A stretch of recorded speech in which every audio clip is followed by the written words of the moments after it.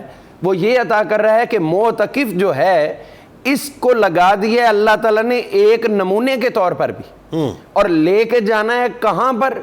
حضور صلی اللہ تعالیٰ علیہ وآلہ وسلم اظہار نبوت سے قبل جو غار حرا کے اندر تشریف فرما ہوتے تھے، اور وہاں جو اللہ تعالیٰ کے انوار و تجلیات کا نزول ہوتا تھا، اور پھر آ کر جو ہے وہ لوگوں میں تقسیم فرمایا کرتے تھے، تو بعین ہی جب یہ خدا کے گھر میں بیٹھا ہے، انوار و تجلیات لے کر بیٹھا ہے، اب جب یہ اٹھ کے آئے گا تو اس کی برکت سے بھی اللہ تعالیٰ معاشرے کے اوپر پوری رحمت فرما رہا ہے انشاءاللہ، اگرچہ وہ صحیح طور سے اعتکاف کرے تو، یعنی یہ ہم صحیح والے کی ہی بات کر رہے ہیں۔ ٹھیک ہے۔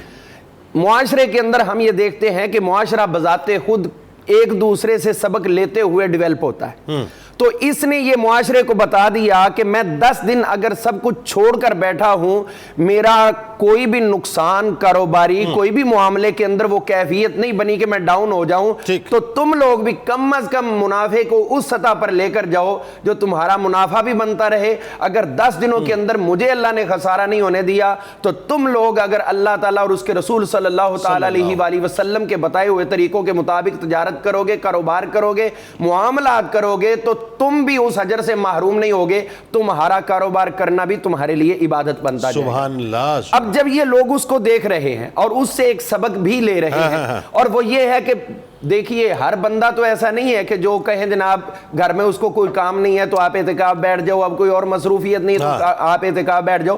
بڑے بڑے کاروباری لوگ، انتہائی بڑے بڑے مالدار صنعت کار لوگ بھی اعتکاف کی طرف جانے کی کوشش کرتے ہیں۔ تو یہ معاشرے کو اس بات کی طرف انکرج کرنا ہے کہ سب کچھ تمہارا پیسہ نہیں ہے، بلکہ اصل تو یہ ہے وَتَبَتَّلْ إِلَيْهِ تَبْتِيلًا۔ اس نے یہ معاملہ کر لیا ہے، اب اللہ تعالیٰ حضور علیہ السلام فرماتے ایک نیکی دوسری نیکی کے لیے آسانی کا باعث بالکل ایسا ہے۔ اب جب اس نے یہ نیکی کیا تو معاشرے کے لیے آسانی یہ بن رہی ہے کہ اب معاشرہ بھی انکرج ہو رہا ہے، چونکہ یہ ایک ماڈل بن گیا ہے، اور اس کا کاروبار بھی محفوظ رہا ہے، اس کے معاملات بھی محفوظ رہا ہے، اور اس کی عزت بڑھی۔ جس طرح کوئی بھی آپ دیکھیے غیر ملک کے اندر جاتا ہے، کوئی بھی بندہ یورپ کے اندر جا رہا ہے، امریکہ کے اندر جا رہا ہے، کسی اور بر اعظم میں جا رہا ہے، اس کے لیے لوگوں کو وہ انس نہیں ہوتا جو حرمین شریفین کا سفر کرنے والے کے لیے ہوتا ہے۔ تو اسی طرح دوسرے نمبر پر ہمیشہ یہ ہوتا ہے کہ جو اعتکاف سے اٹھتا ہے لوگوں کے دلوں میں اس کے لیے محبت ہوتی ہے، اور اس کو 10 دنوں کے بعد اعتکاف سے اٹھانا وہ اپنے لیے باعث اجر و ثواب۔ اور اس میں ایک اور بات جو بڑی اہم ہے علامہ صاحب، اس پہ بھی ذرا شارٹ کامنٹ دے دیجئے کہ جب آپ ساتھ بیٹھتے ہیں معتکفین ظاہر ہے، اور آپ نمازیوں کے ساتھ بھی آپ کا انٹریکشن ہوتا ہے کیونکہ باجماعت نماز ہوتی ہے، سلام دعا ہوتی ہے، تو سوشلی مطلب میں سمجھتا ہوں کہ وہ جو لوگوں کے اپنے اگر آپ مطلب ظاہر ہے وہ درد اگر آپ کے اندر ہے تو لوگوں کے پرابلمز بھی شیئر ہونا شروع ہوتے ہیں، اور پھر آپ ایک دوسرے کے لیے سماجی اور معاشرتی اعتبار سے سپورٹیو بھی ہو جاتے ہیں کہ بھائی فلاں کا یہ مسئلہ ہے، اس کو باہر نکل کے اس طرح سے ہم ڈیل کر سکتے ہیں، یا اس طرح سے اس کی مدد کر سکتے ہیں، یا اور کسی معاملے میں جو جی اس بارے میں ہمارا ایک تجربہ بھی ہے کہ ایک شخص تھا ایسا، وہ اعتکاف سے پہلے کسی کے ساتھ اس کی بدمزگی تھی، کوئی معاملات درست نہیں تھے، لیکن وہ اعتکاف بیٹھا اور پورے اخلاص کے ساتھ بیٹھا، جس کے ساتھ اس کا معاملہ بگڑا ہوا تھا وہ اس کو آبزرو کرتا رہا، اور جب یہ پورا ہوا تو وہ از خود اس کو وہاں اٹھانے کے لیے آ گیا اور اس کو گلے مل رہا ہے۔ تو معاشرے کے اندر جو ایک نفرت کی کیفیت تھی اس اعتکاف کی برکت سے وہ محبت کے اندر بدل گئی۔ اور اس میں اور دیکھیں نا، کوئی اگر فرض کیجئے جاب لیس ہے، کسی کا کاروبار نہیں ہے، کسی کو نقصان ہو گیا ہے، مطلب چیزیں دیکھیں اگین وہی بات ہے کہ یہ بھی تو عبادت کا ایک حصہ ہے نا کہ اگر آپ حلال روزگار، یعنی جہاں آپ ایون اگر کسی کی بیٹی اگر گھر پہ بیٹھی ہے، رشتہ نہیں ہو رہا ہے تو رشتے ہو جاتے ہیں اس طرح سے، ایک دوسرے کے حال احوال ہوتے ہیں۔ اور اس میں ایک اور پہلو معاشرتی اعتبار سے یہ بھی ہے مساوات کا۔ دیکھیں امیر ہے، غریب ہے، گھر میں جیسے سہولیات ہیں، لیکن آپ مسجد میں بیٹھے ہیں اللہ کے سائل بن کے، تو مساوات بھی ہے، ملنساری بھی ہے، معاشرتی تعلقات میں بھی اضافہ ہوتا ہے، ایک دوسرے کے دکھ درد بھی معلوم ہوتے ہیں، اور اس وجہ سے اعتکاف میں دیکھیں کہ مریض کی عیادت اس کو خاص ایکسیپشنل کیسز کے طور پر رکھا گیا ہے۔ مریض کی عیادت کو بھی تو ہمیں دکھ درد لوگوں کے معلوم کرنا، اس کا حل کرنا۔ اس کے اندر ایک اور بات بھی عرض کرنا چاہوں گا جو فائدہ ہے ہے باقی معتکفین اور لوگوں کو. ہم نے دیکھا ہے کہ کچھ اعتکاف کرنے والے امیر اور غریب یہ ڈیفرنس تو ہوتا ہے, لیکن جو امیر لوگوں کے گھروں سے ان کے لیے افطاریاں وغیرہ جاتی ہیں تو وہ دوسروں میں ڈیوائیڈ کر رہے ہوتے اور دوسرے ساتھ والے ان سے حصہ لے رہے ہیں. تو یہ چیز بھی تو باہمی پیار و محبت کے بات دیکھیں نا, وہی بات ہے کہ یہ ایک سوسائٹی ایک جو ہے وہ اپنے آپس میں ملنے لگتی ہے, ایک دوسرے سے جو ہے مطلب انٹریکشن بڑھتا ہے. اور آپ دیکھیے کہ اعتکاف ویسے آپ نارملی آپ پورے سال اگر آپ دیکھیں کہ کتنے لوگ ہوں گے جو اپنے علاقے کی مسجد کے اندر جو ہے باجماعت نماز کے لیے جاتے ہوں گے, خال ایون یہ ہوتا ہے جمعے کے لیے, کیونکہ سارے لوگ جاب پہ چلے جاتے ہیں, کاروبار پہ چلے جاتے ہیں. لیکن یہ 10 ڈیز آپ جس مسجد میں اعتکاف کرتے ہیں ناظرین, آپ سوچئے کہ وہاں ادھر جو رہنے والے لوگ ہیں اس علاقے کے, اگر اس میں فرض کیجئے 50-100 لوگ 200 لوگ 500 لوگ اعتکاف کر رہے ہیں, تو پھر وہ ایک انٹریکشن بنتا ہے, پھر وہ ایک گروپ آف پیپل بنتا ہے, پھر وہ ظاہر ہے وہ علاقے کی بہت سے حوالوں سے جو ہے وہ کام بھی مطلب ایک دوسرے کا بٹاتے ہیں اور ایک دوسرے کا ساتھ بھی دیتے ہیں. ہمارے ساتھ جڑے رہیں, لوٹ کے انشاءاللہ اب آپ کو بتلائیں گے کہ بہت امپورٹنٹ سوال ہے کہ عبادات کیا کرنی چاہیے, مشاغل کیا ہونے چاہیے, ایکٹیویٹیز کیا ہونی چاہیے. درود پاک پیش کیجئے.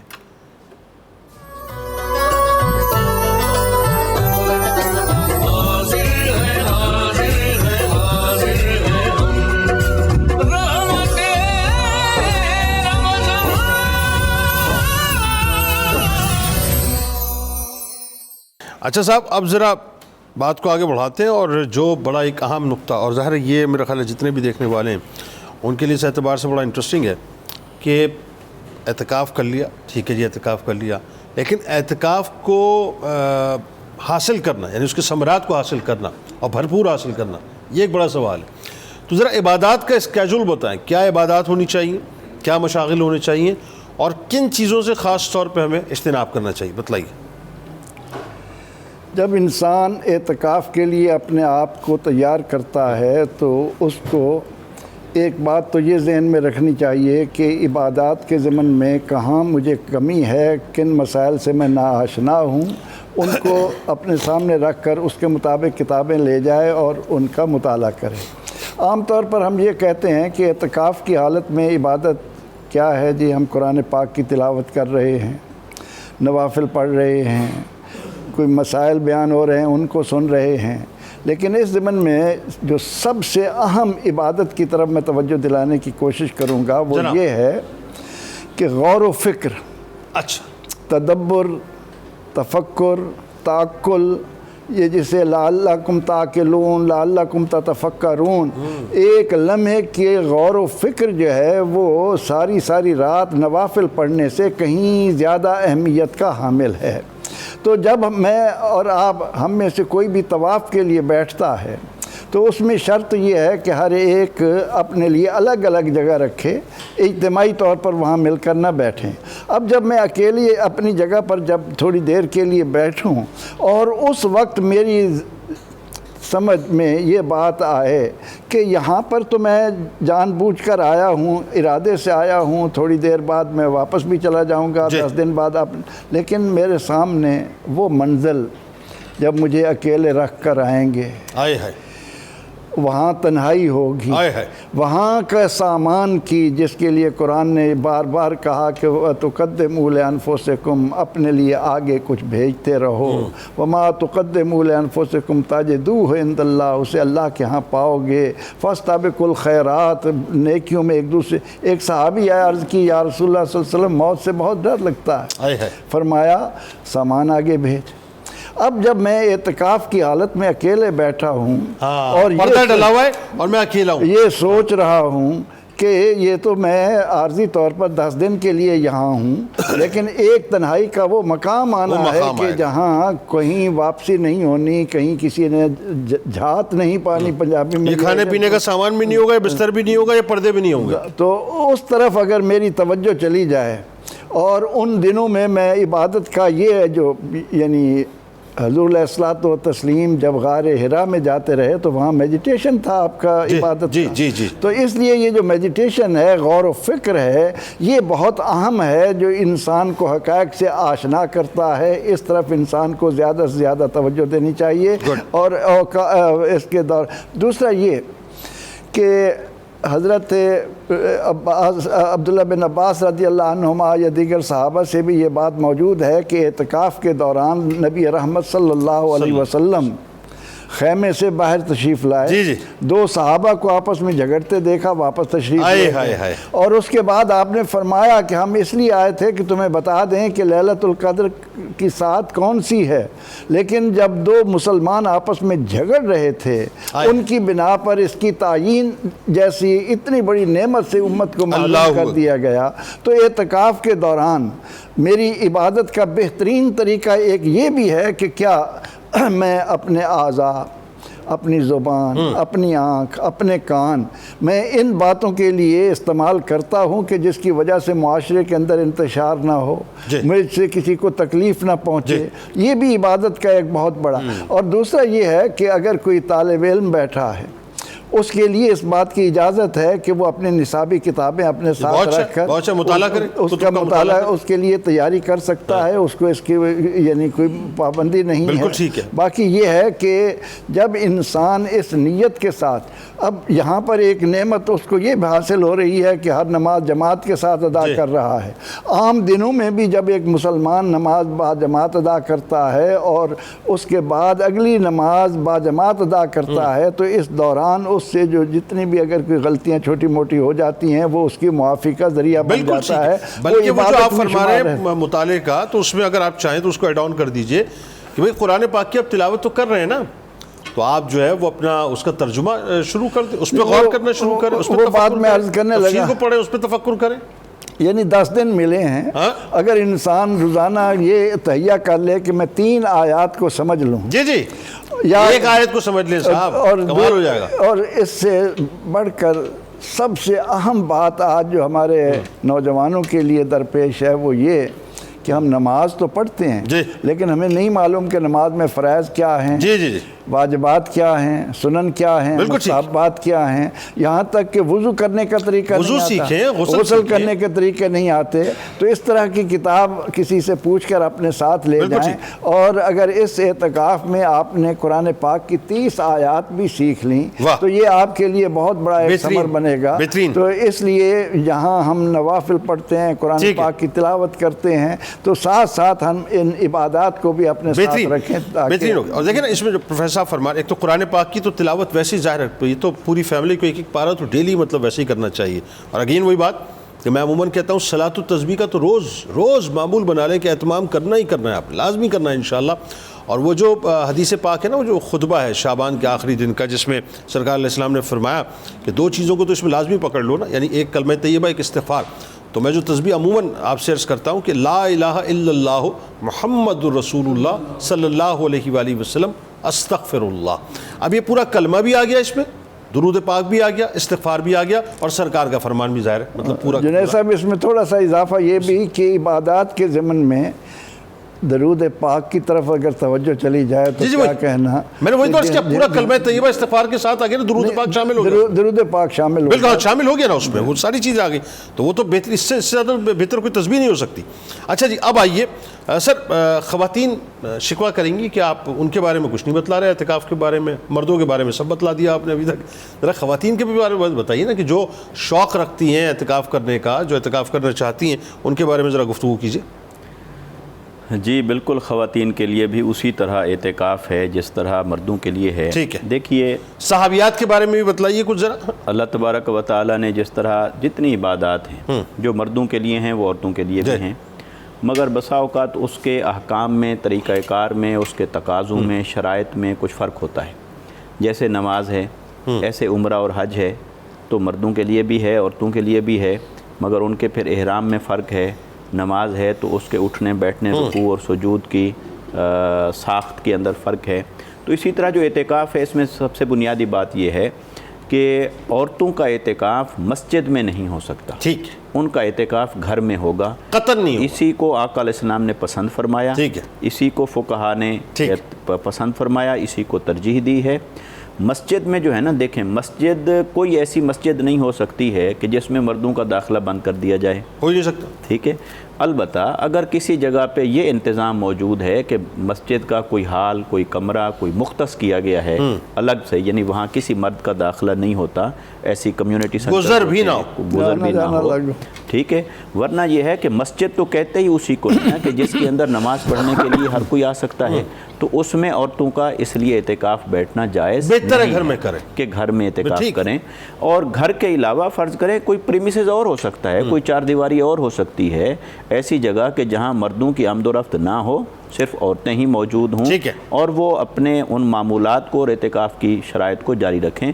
اور جو لیکن اگر مثال کے طور پر اگر 5 خواتین اعتکاف کر رہی ہیں تو ایک ہی کمرے میں، لیٹ سپوز کمرہ ایک ہے اور اس میں 5 خواتین یا 3 خواتین، تو کیا وہ مطلب اس کو سپلٹ کریں گی مطلب پردے سے؟ دیکھیں وہ بھی اسی طرح کریں جیسے مسجد کے اندر مرد بیٹھتے ہیں اور کپڑا ڈال لیتے ہیں، پردہ کر لیتے ہیں، تھوڑا سا یہ کر دیکھیں یہ چیزیں ضروری نہیں ہیں۔ ضروری جو چیز ہے ایک کمرے کے اندر 5 خواتین بیٹھتی ہیں، اعتکاف جائز ہے۔ سوال یہ ہے کہ اعتکاف کا مقصود یہ ہے کہ ایک دوسرے سے کٹ کر خلوت نشینی اختیار کرنا، ٹھیک ہے، اس خلوت نشینی کا جو میکسیمم پرپز ہے اس کو ہم نے حاصل کرنا، مطلب وہاں پر وہ آٹا دال سبزی ڈسکس نہیں ہوگا۔ اور یہ جو مسجد کے اندر بھی جو پردہ لگاتے ہیں بیٹھتے ہیں نا، تو ہم دیکھتے ہیں عام طور پر کہ کپڑے لگا لیے اور ہر ایک نے اپنا اپنا الگ سے کپڑا لگا لیا، یہ بھی نہ ضروری ہے نہ واجب ہے، یہ اس لیے ہے کہ جو اعتکاف کا مقصود ہے کہ میں خلوت اختیار کروں، میں اٹھتا ہوں، میں بیٹھتا ہوں، سامنے والا ممکن ہے سو رہا ہو، اس نے بیٹھنا ہے، اس نے سونا ہے، ٹھیک ہے، اپنے معمولات کو آپ دوسروں سے سیپریٹ کرتے ہیں، اور پھر یہ کہ آپ کی آنکھ کچھ اور دیکھ نہ رہی ہو، کان کچھ اور سن نہ رہا ہو، تاکہ آپ فزیکلی انگیج نہ ہوں کسی شے میں، اور خلوت کا کلائمیکس آپ کو حاصل ہوتا ہے۔ اور یہ چیز جیسے مردوں کے لیے ویسے عورتوں کے لیے اچھا، گھر میں بیٹھتے ہیں عورتیں، گھر میں اعتکاف کریں اور گھر میں بیٹھتی ہیں تو وہ اپنے لیے کسی کمرے کو، کسی جگہ کو مختص کریں، اور بلا ضرورت پھر اس جگہ سے اٹھ کر نہ جائیں، ان کا سونا بھی اسی جگہ پر ہو، کھانا پینا بھی اسی جگہ پر ہو، سوائے اس کے کہ ضروری حاجت کے لیے، وضو وغیرہ کے لیے وہ صاف زیر جا سکتی ہیں اس جگہ سے اٹھ کے باہر، جیسے مرد جا سکتے ہیں۔ اس میں ایک سوال مطلب ابھی یہاں تھوڑا سا خواتین میں اس پہ گفتگو کرتا ہوں، ذرا مجھے اجازت دیں۔ محمد اشرف صاحب ملتان سے، السلام علیکم۔ وعلیکم السلام سر جی۔ جناب سر جی میرا ایک سر جی سوال ہے کہ میں آپ کا پروگرام دیکھتا ہوں، بہت روحانیت دل ہوتی ہے، تو علم جی وعلیکم السلام سر جی، میں آپ کا پروگرام بڑی دل خوشی سے دیکھتا ہوں سر میں، تو آپ کے پروگرام سننے سے دل کو روحانیت ہوتی ہے، اہل بیت کا پروگرام پیش کرتے ہیں سر۔ علماء کرام سے میرا مؤدبانہ گزارش ہے کہ میں نے ایک سوال ہے سر جی کہ ایصال ثواب کے نفل ادا کر رہے ہیں بزرگان دین کے لیے یا اپنے والدین کے لیے، تو اس کا ایک طریقہ کار مجھے بتا دیں، ٹائمنگ کیا ہے، اس میں پڑھنا کیا ہے، الحمدللہ سورۃ اخلاص، اس میں اور کی چیز رلانی ہے؟ بالکل بتا دیں، بالکل میں سمجھ گیا آپ کا سوال، سمجھ گیا، بالکل بتاتے ہیں، بہت شکریہ۔ محمد رفیق صاحب کراچی سے، السلام علیکم۔ وعلیکم السلام جنید بھائی، کیا حال ہے، خیریت سے ہیں؟ الحمدللہ جناب، آپ ٹھیک ہیں؟ اللہ کا کرم ہے، میں آپ کا پروگرام بہت سارے سے دیکھ رہا ہوں، آپ کا بہت پروگرام اچھا ہے۔ اچھا سر یہ میرا مسئلہ تھا کہ میری داڑھ میں تکلیف تھی، داڑھ میں، تو میں نے داڑھ نکلوائی 2 دن، میں نے 2 دن سے میں نے روزہ لے رکھا ہے، تو مطلب بلیڈنگ میں ہو رہی تھی نا، بلیڈ آ رہا تھا مطلب، تو وہ اس کی وجہ سے تکلیف تھی، تو اس کے لیے کیا کفارہ ہے، کیا ہے، تو یہ بتائیے مہربانی، اسے کہتے ہیں کفارہ، ٹھیک ہے، ایک بات۔ دوسرا یہ داڑھ نکالنے والا آپ کا کون تھا بھائی، اتنی بلیڈنگ کر دی آپ کی؟ وہ تو ایسا ہوتا ہے داڑھ نکالنے کے بعد جو ہے بس وہ اپنا آئس کریم، یعنی ان کا سوال یہ تھا کہ بھی داڑھ نکالا ہے تو بلیڈنگ ہو رہی ہے، بلیڈنگ، روزہ نہیں رکھ پائے تو اب کفارہ کیا؟ اچھا روزہ نہیں رکھ پائے، ہاں 2 روزے، تو روزہ نہیں رکھ پائے جو، تو وہ روزہ قضا ہو گیا، اس کا حل یہ ہے کہ رمضان المبارک گزرنے کے بعد پھر اس روزے کی قضا کریں، جتنے روزے رہ گئے اتنے کی قضا کریں۔ ایصال ثواب اس کے لیے ہوتا ہے جو روزہ رکھنے کی استطاعت نہ رکھتا، ٹھیک ہے، اور کفارہ تب ہوتا ہے جب کوئی رکھ کر روزہ توڑ دے اپنے ارادے سے، تو انہوں نے چونکہ قضا کی ہے لہٰذا اس کی رمضان شریف کے بعد قضا کریں۔ ایصال ثواب کا طریقہ آسان سا بتا دیجیے۔ ایصال ثواب کا دیکھیں، کوئی بھی دو نفل کوئی بھی عمل ہو وہ کرنے کے بعد آپ اس کا ثواب کسی بھی مرحوم یا مرحومہ کو پہنچا سکتے ہیں اللہ کی بارگاہ میں درخواست کر کے۔ نہیں یہ نوافل کی صورت میں پوچھ رہے ہیں کہ نوافل کیسے ادا کروں، مختصراً بتا دیجیے بس، وہی عرض کرنے لگا ہوں۔ تو یعنی جنرلی یہ جملہ ضروری ہے کہ یہ صرف نفل کی بات نہیں ہے، جملہ عبادات کوئی بھی ہے اب نفل ہے، تو لہٰذا نفل کریں جب، تو اس میں 2 طریقے ہیں، ایک یہ ہے کہ لوگ عام طور پر نفل کرتے ہوئے نیت میں ان کو شامل کر لیتے ہیں کہ میں فلاں کے لیے کر رہا ہوں. اچھا ٹھیک ہے, یہ کام نہ کریں. اس سے بہتر یہ ہے کہ نیت اپنی طرف سے کر لی, نفل پڑھ لیے, سلام پھیرنے کے بعد اس کا جو ثواب ہے وہ کسی مرحوم اور مرحومہ کے لیے ایصال ثواب کر دیں, کیونکہ نیت کرتے ہوئے اگر کسی اور کو شامل کریں گے نا, اس کا پھر فرق بعض اوقات عامت الناس کے لیے قائم رکھنا ضروری نہیں ہوتا. وہ کہہ دیں گے نفل پڑھ رہا ہوں فلاں کے لیے, جبکہ عبادت ہوتی ہے اللہ کے لیے. اب اللہ کے لیے ہوتی ہے, وہ ایصال ثواب کسی کو کیا جا رہا ہوتا ہے, اس لیے نیت میں اس کو شامل نہ کریں پڑھنے کے بعد. اور خاص کچھ پڑھنا ضروری نہیں ہے, جیسے نماز پڑھتے ہیں اسی طرح نماز پڑھیں, سورہ فاتحہ اس کے بعد سورہ اخلاص پڑھیں یا قرآن مجید میں سے کوئی بھی قرات. بالکل ٹھیک. میں خواتین کے اعتکاف کے حوالے سے ایک ضروری چیز, کمرشل بریک پہ جانا, ایک جملے میں بس ریپ اپ کر دیں, ایک جملے میں ریپ اپ کر دیں.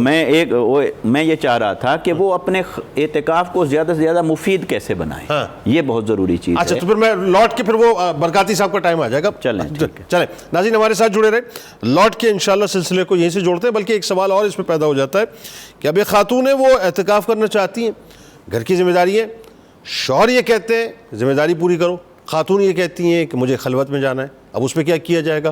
یہ عورت کے اعتکاف میں مرد کی اجازت کے بغیر ہو ہی نہیں سکتا ہے. اچھا کمرشل بریک, لوٹتے ہیں.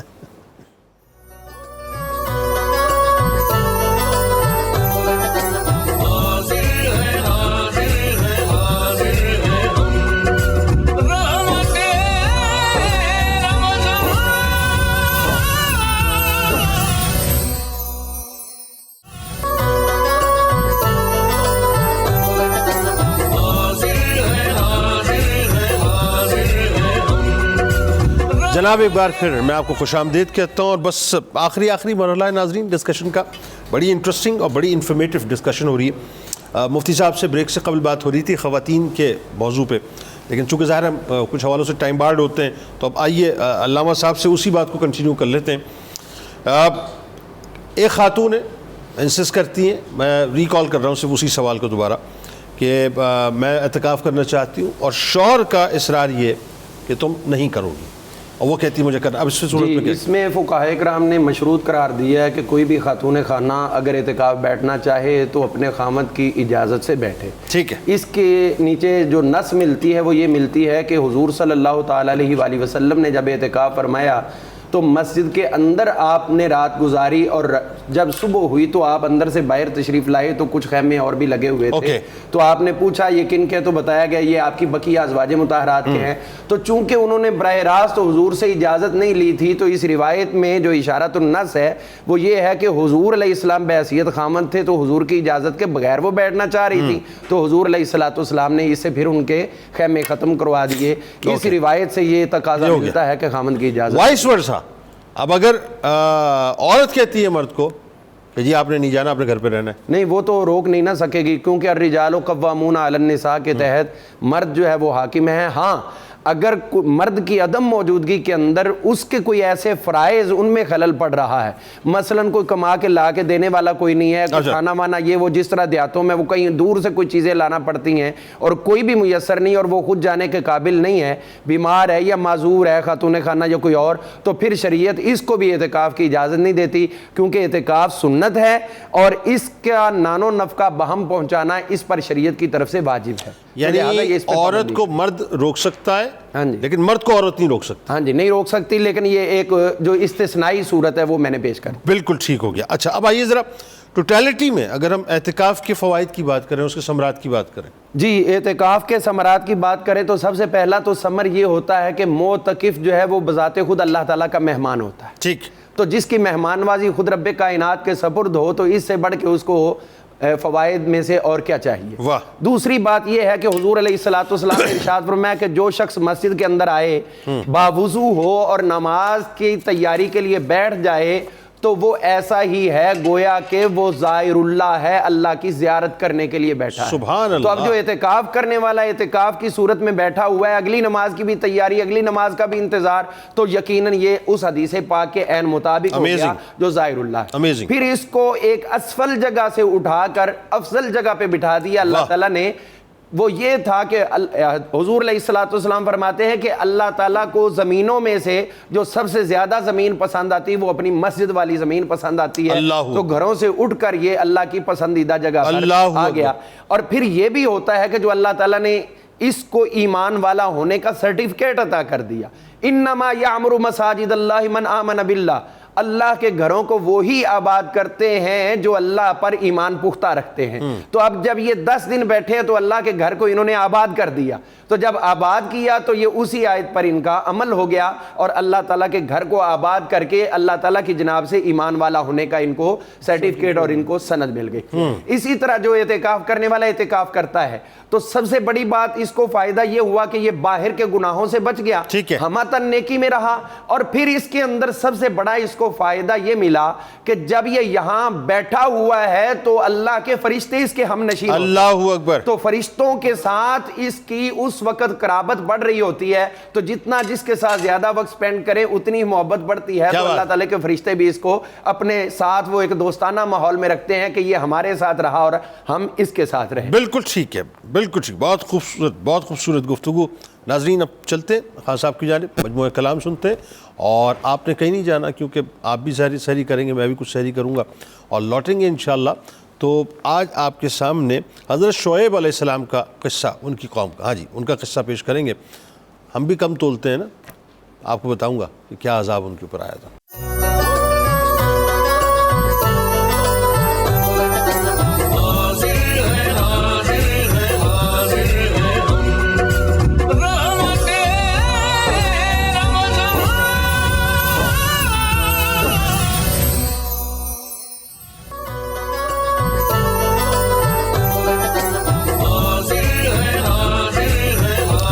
جناب ایک بار پھر آپ کو خوش آمدید، اور قصص الانبیاء میں آج خطیب الانبیاء حضرت شعیب علیہ السلام کا ذکر پاک ہے، لیکن ذہن میں رہے یہ پروگرام خاص طور پہ ان لوگوں کے لیے ہے جو کم تولا کرتے ہیں۔ ذرا توجہ سے اس قوم کا حال سن لیں۔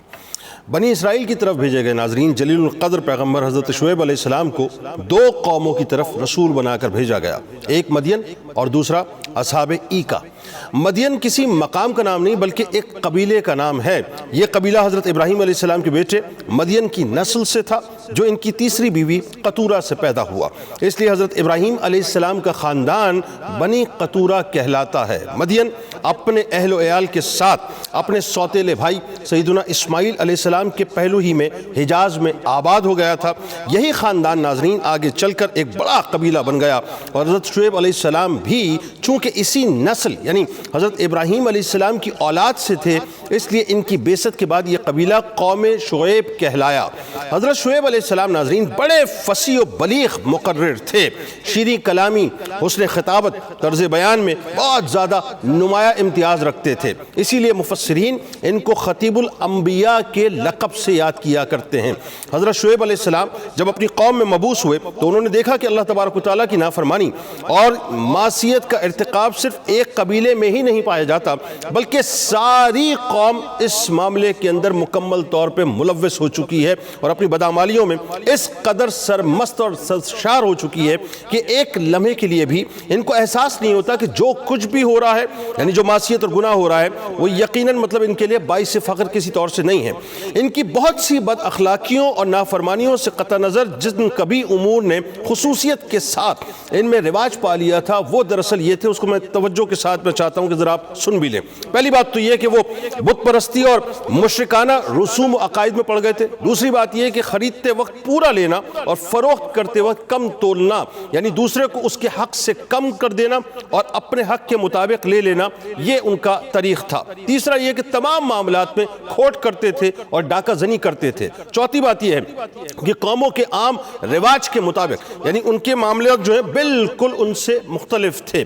قوموں کے عام رواج کے مطابق ناظرین دراصل ان کی خوشی، دولت کی فراوانی، زمین اور باغوں کی زرخیزی اور شادابی نے ان کو اس قدر مغرور بنا دیا تھا کہ ان تمام امور کو اپنی ذاتی میراث اور خاندانی ہنر سمجھ بیٹھے تھے، یعنی وہ یہ سمجھتے تھے کہ جو کچھ بھی ملا ہے ہماری صلاحیتوں کی بنیاد پہ ملا ہے، اور ایک ساتھ کے لیے بھی ان کے دل میں یہ خیال کسی طور سے نہیں آتا تھا کہ یہ سب کچھ اللہ کی عطا ہے، اس کی بخشش ہے، اور اس بات پر اس پاک ذات کا شکر ادا کرنے کی بجائے سرکشی میں بہت زیادہ بدمست ہو چکے تھے، یعنی طرح طرح کی بد اخلاقیاں اور قسم قسم کے عیوب ان کے اندر پیدا ہو چکے تھے۔ آخر ناظرین غیرت حق حرکت میں آتی ہے اور سنت الہی کے مطابق ان کو راہ دکھانے کے لیے یعنی فسق و فجور سے بچانے اور تقوی کی طرف لانے کے لیے اور با اخلاق بنانے کے لیے انہی میں سے اللہ تعالیٰ نے ایک ہستی کو چن لیا اور شرف نبوت و رسالت سے نواز کر ان کو دعوت اسلام اور پیغام حق پہنچایا۔ یہ ہستی حضرت شعیب علیہ السلام کی ذات گرامی تھی۔ حضرت شعیب علیہ السلام نے ناظرین اپنی قوم کی بدعمالیوں کو دیکھ کر گہرے دکھ کا اظہار بھی کیا اور رشد و ہدایت کی تعلیم دیتے ہوئے قوم کو انہی اصول کی طرف بلایا جو انبیاء کرام علیہ السلام کی دعوت اور ارشاد کا خلاصہ ہے۔ حضرت شعیب علیہ السلام نے فرمایا، اے میری قوم، اللہ کی عبادت کرو، اس کے بغیر تمہارا کوئی معبود نہیں، یعنی اس کے علاوہ تمہارا کوئی معبود نہیں ہے، اور خرید و فروخت میں ناپ تول کو پورا رکھو اور لوگوں کے ساتھ معاملات میں کھوٹ نہ کرو، اور اگر تم میں یعنی مزید آپ نے فرمایا اگر تم میں ایمان و یقین کی صداقت موجود ہے تو سمجھ لو یہی فلاح و بہبود کی راہ ہے، اور دیکھو ایسا نہ کرو کہ دعوت حق کی راہ روکنے اور لوگوں کو لوٹنے کے لیے ہر راہ پر جا بیٹھو، اور جو آدمی بھی ایمان لائے اس کو اللہ کی راہ اختیار کرنے پر دھمکیاں دینے لگو اور اس میں کجروی پیدا کرنے کے درپے ہو جاؤ۔ اس کے بعد فرمایا، اے قوم، اس وقت کو یاد کرو کہ تم بہت تھوڑے تھے، پھر اس نے امن و عافیت دے کر تمہیں تعداد کو بڑھا دیا، یعنی تمہاری تعداد کو بڑھا دیا۔ اے میری قوم، ذرا اس بات پر بھی غور کرو کہ جن لوگوں نے اللہ کی زمین پر فساد پھیلانے کا شیوہ اختیار کیا تھا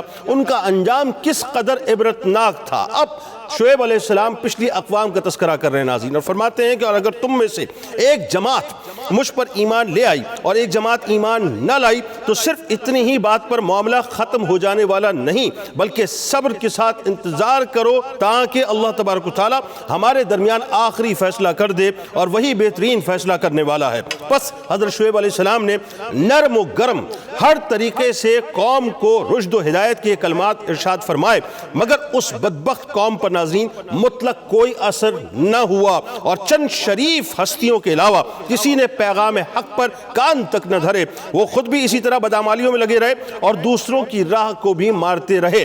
وہ راستوں میں بیٹھ جایا کرتے تھے، حضرت شعیب علیہ السلام کے پاس آنے جانے والے لوگ جو کہ قبول حق کے لیے آتے تھے ان کو روکتے تھے، اور اگر موقع الگ مل جاتا تو لوگوں کو لوٹ بھی لیا کرتے تھے، اور اگر اس پر بھی کوئی خوش قسمت یعنی حق پر لبیک کہنے والا ہوا کرتا تھا تو اس کو بھی ڈراتے تھے، دھمکاتے تھے اور طرح طرح سے کجروی پر آمادہ کیا کرتے تھے۔ لیکن ان تمام باتوں کے باوجود حضرت شعیب علیہ السلام کی دعوت حق کا سلسلہ مکمل طور پر جاری و ساری رہا۔ تو ان میں سے اہل ثروت اشخاص نے جن کو اپنی شوکت پر بڑا غرور اور ناز تھا، انہوں نے حضرت شعیب علیہ السلام سے کہا کہ اے شعیب، دو باتوں میں سے ایک بات تو ضرور ہو کے رہے گی، یا ہم آپ کو اور آپ پر ایمان لانے والوں کو اپنی بستی سے نکال دیں گے اور تیرا دیس نکالا کریں گے، اور یا پھر آپ کو مجبور کریں گے کہ ہمارے دین پر واپس آ جاؤ۔ حضرت شعیب علیہ السلام نے فرمایا کہ اگر ہم تمہارے دین کو غلط اور باطل سمجھتے ہو تب بھی زبردستی مان لے، یہ تو بڑا ظلم ہے، اور جبکہ ہمیں اللہ نے تمہارے اس دین سے نجات دے دی تو پھر ہم اس کی طرف لوٹ جائیں تو اس کا مطلب یہ ہوگا کہ ہم نے جھوٹ بول کر اللہ تعالیٰ پر بہتان باندھا ہے، یہ ناممکن ہے۔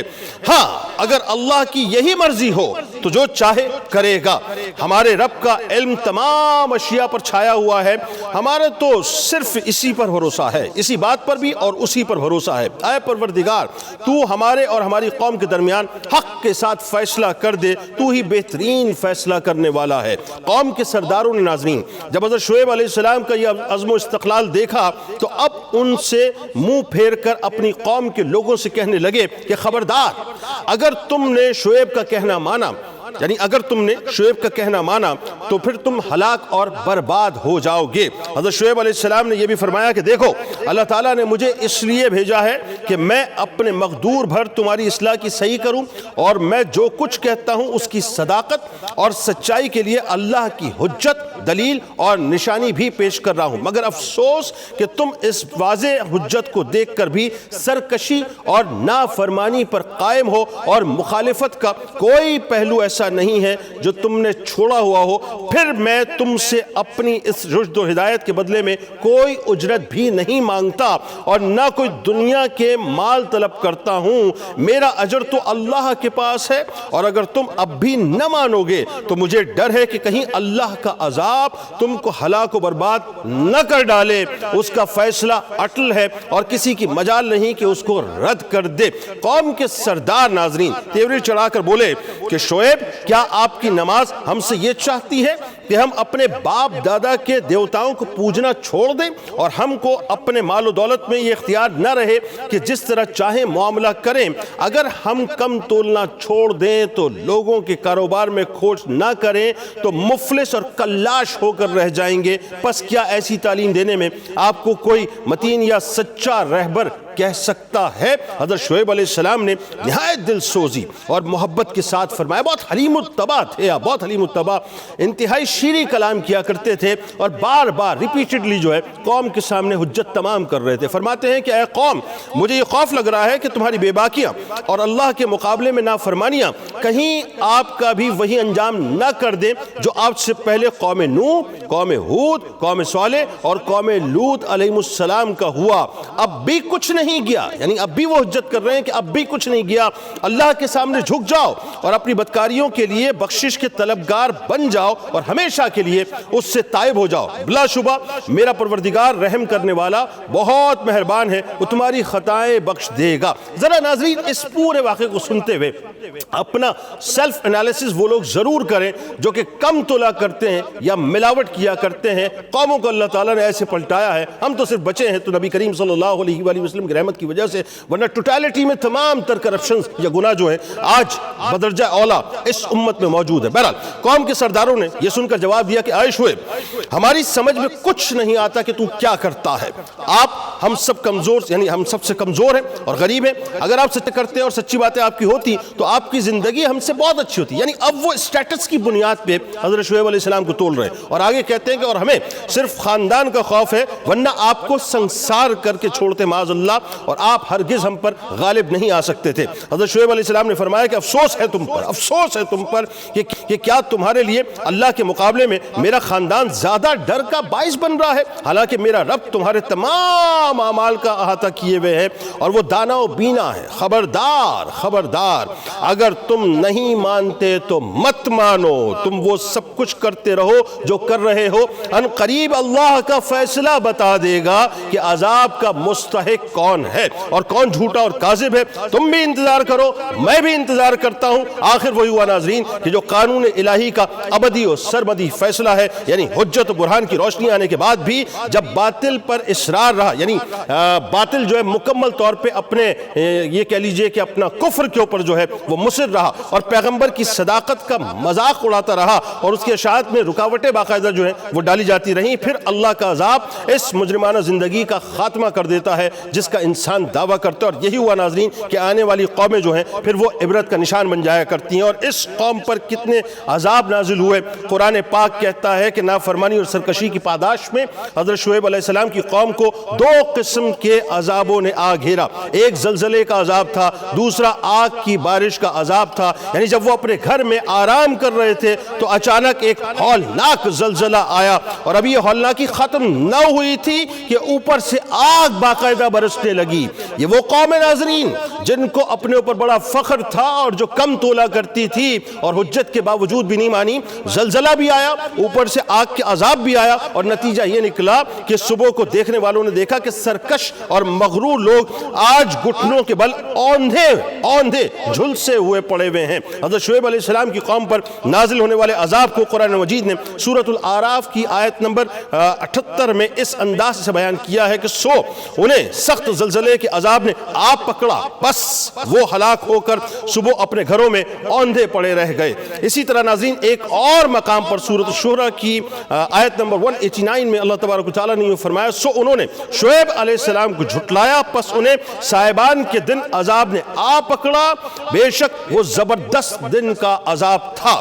ناظرین کرام، کسی بھی دین میں غیر اخلاقی حرکات کا مطلق یعنی اجازت جو ہے وہ نہیں ہے، جیسا کہ ناپ تول میں کمی کرنا یا لینے دینے کے جو معیارات معیارات اس میں جو ہے کمی کرنا یا یوں کہہ لیجئے کہ اپنا ملاوٹ کرنا کسی طور سے بھی جو قابل قبول نہیں ہے۔ حضرت شعیب علیہ السلام کی قوم میں ناظرین یہ سب سے بڑا اور اہم ترین جرم تھا کہ وہ ناپ تول میں کمی کیا کرتے تھے، اور اللہ تبارک و تعالیٰ نے اس پر ان کی سخت پکڑ تھی۔ رسول کریم صلی اللہ علیہ وآلہ وسلم نے بھی کئی مقامات پر اس حوالے سے وعیدیں فرمائی ہیں، یعنی سرکار علیہ السلام نے فرمایا کہ جہنم ایک ایسی وادی ہے جس میں اتنی تپش ہے کہ اس پہ پہاڑ بھی پگھل جائیں۔ جہنم خود اس سے پناہ مانگتی ہے، نماز میں سستی اور ناپ تول میں کمی کرنے والوں کو اس میں قید کیا جائے گا۔ بات کو میں ختم کر رہا ہوں، اب ذرا مجھے آپ بتائیے صاحب، آج ہمیں اپنی نمازوں کی فکر نہیں ہے نا؟ ایسا ہی ہے نا؟ ہمارے سارے کام ہوتے ہیں، ہم سب کام کرتے ہیں، ہمیں فکر اگر ہونی چاہیے تو نماز کی ہونی چاہیے، سارے کاموں کو ہمیں ثانوی حیثیت دینی چاہیے۔ اور دوسرا وہ تمام لوگ اللہ ماشاءاللہ، لیکن وہ تمام لوگ جو ناپ تول میں کمی کرتے ہیں، ملاوٹ کرتے ہیں، ان کو یہ سوچنا چاہیے کہ اگر وہ اس دنیا میں سو کالڈ جو کچھ بھی کما لیں گے، کل بروز محشر ان کے ساتھ کیا ہوگا وہ تصور بھی نہیں کر سکتے۔ اور دنیا میں بھی اللہ تعالیٰ دکھاتا ہے، بیماریوں کی صورت میں، اولادوں کی نافرمانیوں کی صورت میں، بے سکونی کی صورت میں، پتہ نہیں کیا کچھ ان کے ساتھ ہوتا ہے۔ اللہ تعالیٰ ہمیں عقل سلیم عطا کرے اور ہمیں دین پہ چلنے کی، صحیح طور سے چلنے کی توفیق عطا فرمائے۔ انشاءاللہ زندگی رہی تو شام 4 بجے آپ سے ملاقات ہوگی، اس دعا، اس امید، اس یقین کے ساتھ اللہ تعالیٰ آپ کا، ہمارا، ہم سب کا حامی و ناصر ہو۔